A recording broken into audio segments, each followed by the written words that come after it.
So we're pretty much done with the main game model now. You've optimized it, stripped it down, checked it against the normal map and just refined it, and now you're at a stage where we want to think about applying its final set of UVs.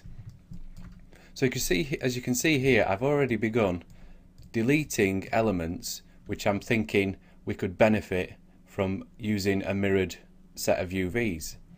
So these, for example, will use the same texture space, the model will be flipped. Because it's a boot, we can probably get away with that being mirrored. And anything else, as you go through, you'll notice I've removed the studs off here and just left one, because they're all the same, so we can get away with just having one on the texture page, taking up one lot of space. We don't need the rest. And obviously we've got his hair, which we haven't done much with yet, and everything else is pretty much ready to go. So the first thing we need to do is pick an element we're going to start with. We'll UV that, and then we use a similar process for everything else. So let's pick a nice easy object to start off with, and that'll be his head.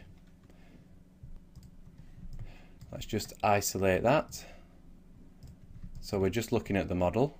Now the top could probably do with a bit more optimizing because it's hidden underneath his hair, but again we can come back to that later. So what we need to do first is apply a texture so we can see just how the UVs are looking at the moment.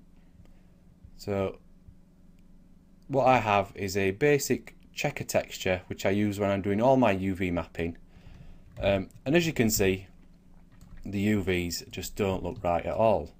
If you look here, you can just make out the texture, but everywhere else it's stretched. So we need to apply a base set of UVs, and from that we can start to tweak and edit it. So what I'm going to do first is select the model, create UVs, planar map, and all I'm going to do is project it from the front to the back, because we're going to have a seam at the back here because that's hidden under his hair, and you see the front of his face more than you do his back. So if there's a little seam at the back of his head, you may not see it that much, so that's probably a sensible place to put it. So project it down the Z-axis, which will project from the front. Click apply, and that gives us this basic set of UVs here. The problem is it's stretched at the side. If I open up the UV editor, turn off the image, as you can see we've projected from the front, but we've got overlapping UVs at the back, so these are flipped and they're stretched at the side. So what I'm going to do is, where we wanted our seam, double click to select that edge loop, polygons, cut UV edges. Then I'm going to zoom out and select all those UVs, and then right click on unfold selected UVs like so. Just running out of space here. And what I'm going to do is I'm going to unfold it, but just horizontally. We don't want to worry about vertically just yet. Click apply, and that's unfolded those back UVs out and given us quite a nice UV layout. And just to make sure, we'll do a vertical one as well, and that's just leveled that out a bit more as well. As you can see, that's a much nicer set of UVs. Now what we could do is select these edges here and just align those so they're straight, just to tidy things up, and then we'll select all the middle ones, keep these edges deselected because we don't want those to be edited, open this again and do the same again, horizontal and vertical. You'll notice I haven't used none yet, and that's left for the more complicated shapes. This was quite a simple shape, just to nail down the sort of process that I go through when I'm UVing in Maya. Now a lot of people don't seem to like the UV tools in Maya, but I've been using them for a while now, and it's probably more that I'm used to using them, but I think they're quite easy to use and you can get pretty good results. Now obviously with any game texture page, this needs to fit inside a 1 unit square, so we'll scale that down and we'll just leave it outside that square for now, because once you've UV'd each element separately, we then need to arrange them so they all fit in this square here. So if I unisolate that, So that's the first section done, and that was quite easy. For the next section, if you notice, these are quite simple shapes, so they're not very complicated to UV. The same with the belt. So it's just a case of going through each object, just as I did with the head, create an initial projection. In fact, let's just show you with the hand here. What I'll do is I'll separate those because we don't need to do both at the same time. Mesh, separate. Now the texture's gone a bit funny there, but we'll just reapply it. It was just the basic Lambert. Isolate that. Now we're going to treat this like two objects. We've effectively got the hand and the arm, and we're going to UV those separately. So I'm going to extract them to separate them. Apply our checker map, like so, to the arm and to the hand. Now the UVs on here don't look too bad because that's the automatic mapping which we applied previously. So what I'm going to do is select them both, planar map, and this time straight down from above. Project. Now that's fine from above, but again we've got the UVs wrong on the side and underneath. If we look at the arm first, we ideally want the seam under the arm because that will be seen less. So dictate where we want our seam to be, polygons, cut UV edges, then we'll select those and again use our unfold tools, and this time we want to unfold them vertically, not horizontally. Apply, and that's unfolded that way, and then we'll do a horizontal one just to smooth those out, and that's done. And that's the arm UVs pretty much done.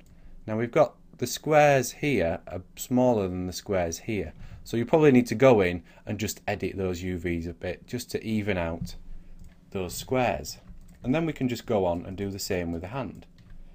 Now this is again projected from the top, but we can't just unfold this. So what I'm going to do is I'm going to separate the top from the bottom. So I'm quickly just going to go around like this and just select all the polygons like so. So we're just going to separate the top of the hand from the bottom of the hand,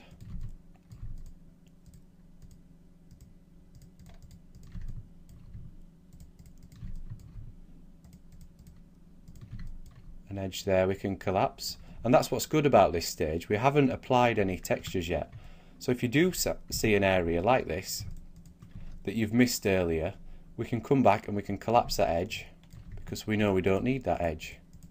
Nothing's set in stone. Just turn off hardware texturing just so we can see things a bit clearly.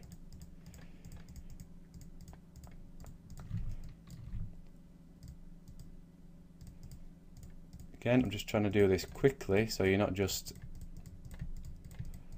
bored. A bit quicker there. Just make sure I've not selected anything on top by accident. Yes, I have. So that's the bottom of the hand selected. And we've tried to keep it even. Now we'll extract that, go back to our UV texture editor, turn on hardware texturing. Now because the UVs are mirrored under here, what we need to do first is to flip those UVs, flip them vertically like that, and that's fixed the UVs underneath the hand there. And then we'll move those up like so. Now these are separated, we can then combine those again, which hides them, and just merge those edges and just soften those normals.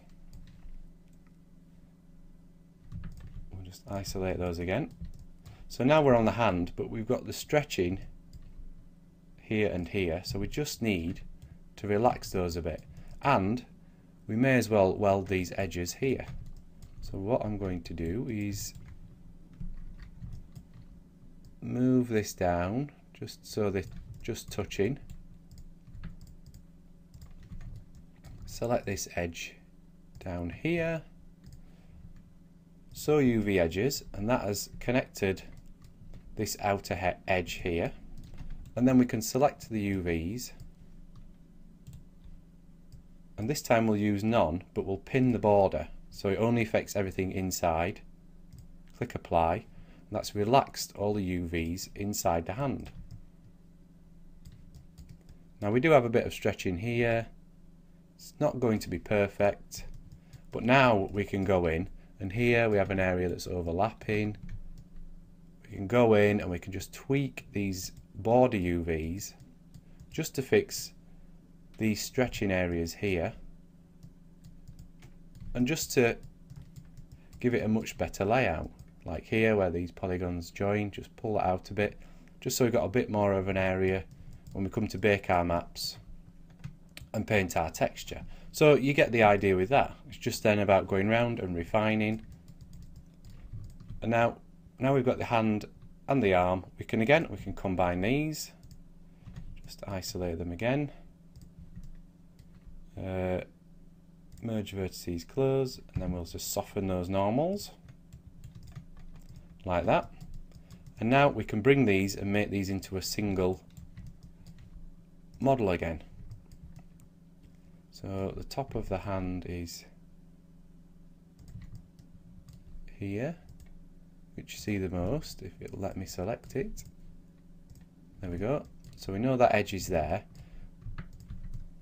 So we'll just select these polygons, move and sew, and that's now welded the hand onto there. Now it looks a bit funny because it's offset like so, and this is a risk that you may want to take, or you may want to play it safe. I minimize that. At the moment the seam for the arm is down here, and then we've got this section here. It's quite untidy, so what you may want to do is cut this edge here,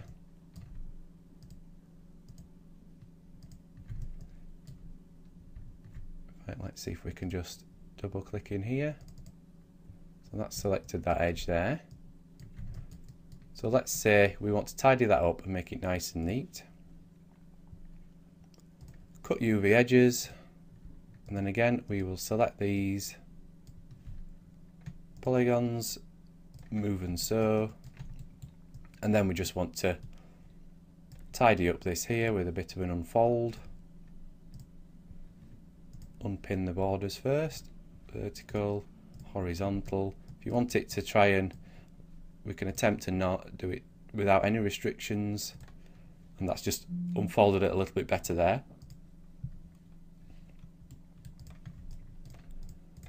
Now as you can see, that's a much nicer UV layout, but we've moved our seam to the front of the arm. Now again, this is entirely up to you. If you're confident that your textures are going to be done in such a way that you won't see a seam, then this is fine. This UV layout is much nicer to work with when you're painting textures. If you're using an application like 3D Coat, you could always go in, if you do notice this seam, you can always go in later with 3D Coat and paint the seam out, where you're physically painting directly onto the model. So that's another option there. So I've quickly UV'd a couple of areas. You could quite easily go through the rest of the model and UV each separate element, and even apply basic UV mapping to the hair. And what you can do is UV map one section, and so long as the others have got the same topology, the same amount of vertices, you can use the mesh transfer attributes tool. And what this will do, if you set it to topology, you select one with the UVs on, select where you want to transfer it to, and that will copy the UVs across for you. So you only need to UV one set, and you can copy it to the rest. And that's quite a neat quick trick. What I will do, just pop that back up. So what I have, I'll just hide that. Here's a model that I UV'd earlier, true Blue Peter style. So what you've done is you've UV'd each section separately, and then you need to scale each shell so that the grids are roughly the same size. Now you can see some areas on here are bigger than others, and where the bandana is, for example, you can't really get away with that because of the shape of the model. The head, the grid is bigger because the skin here is going to be quite a basic texture. The eyes will be added on later, probably in a polygon which is over the top and an alpha channel. So there's no point in us having lots of detail in the actual skin. If I open up the UV editor again, you can have a quick look at this UV layout. So if I select the model, so this is what we have. We've got his bandana here, his head here, the ponchos here and here, and just general areas all laid out, both hands, because obviously one hand has the straps on, the other hand doesn't, so we couldn't just mirror those. And obviously we have the hair. Again, one section was UV'd, and then those UV'd using the transfer map tools copied across to the other sections. Now what we have here, you can see that is mirrored, and that I suspect is because if I open up the options, render stats, it's not double-sided, but we probably need to flip those, otherwise the UVs may, the normal map, the texture may look a bit odd, but that's something we can look at later on. So that's the model UV'd.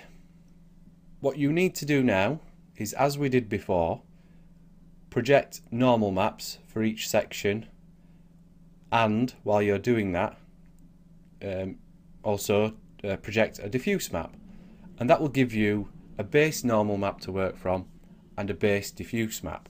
And we'll look at these in the next video, where we're also going to look at taking it a bit further and baking out some basic lighting. And then what we'll have there are the foundations which will start us off on our final texture page.